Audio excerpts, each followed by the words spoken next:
Hi there everybody, Jason here, and today we've got the Duke, made by Hyperkin for the Xbox One. So obviously this is the original Xbox controller, made for the Xbox One as a wired controller.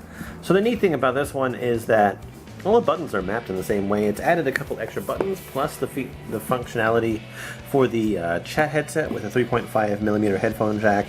It added the two buttons here at the back for the bumpers, and it's got an animated little LCD window on the front for the Xbox button. So let's crack into this. I was really, I don't know, on the fence about this controller. I don't think that I'm actually going to use it very much, but I think I enjoyed the novelty of it. Sorry, the box is like, there's a whole different pressure zone inside that box. Inside you get a very special thank you to the people who helped create it, I think. Hyperkin Duke. Got some foam, and then you got this giant controller. This really is a giant controller. I used to call it like the hamburger. Because like if you think about this one is bigger than the freaking the Dreamcast controller, or it feels bigger. It's just thick. It's a thick boy. Let's peel this off. It's a really cool looking button. And it is indeed a button. As you can see,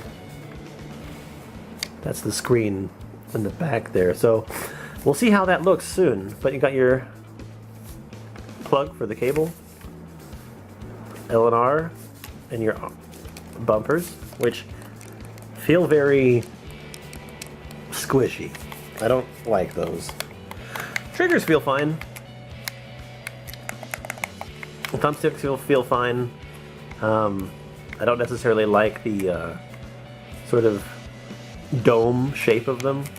And then you have the D-pad, which I hope responds better than it feels. And then you have your windows, your menu button and your options button, and your buttons, which I feel like they have like way more travel than they do on the actual Xbox One controller.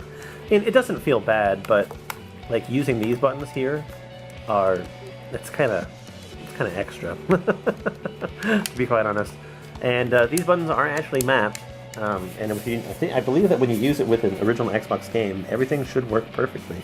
But that's not why we're here. We are here to take a look at it. That's some nice foam padding. Good shape. We're here to check out that freaking light on the front of this. That's what I'm here for. That's what I spent this money on. So let's get that all set up. I feel like the only thing that it's missing is that breakaway cable.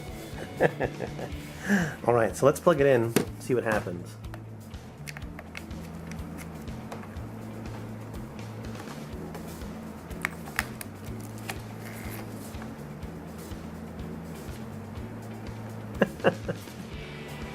Well, there you go. That's actually kind of cool. I like that. So I feel like every time you push it, yeah, it just sort of restarts that animation, which is neat. It looks really cool, and I like the fact that when it's just in idle mode, it just says Xbox. That's like, I don't know how actually necessary that is. I'd like to see somebody able to sort of like reprogram this. Like, if this could be like, God, you could put like a Raspberry Pi inside this thing, couldn't you? And then you could basically make this controller the controller for the games that you're playing on that screen. That's the mod that I want to see with this thing.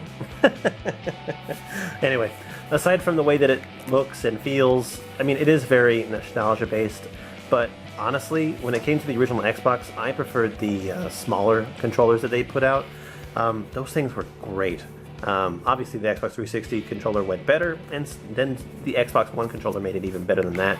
But these, I remember these. I remember talking about these and using them and hating them. But yeah, let me know what you think down below about how extra you think that button is.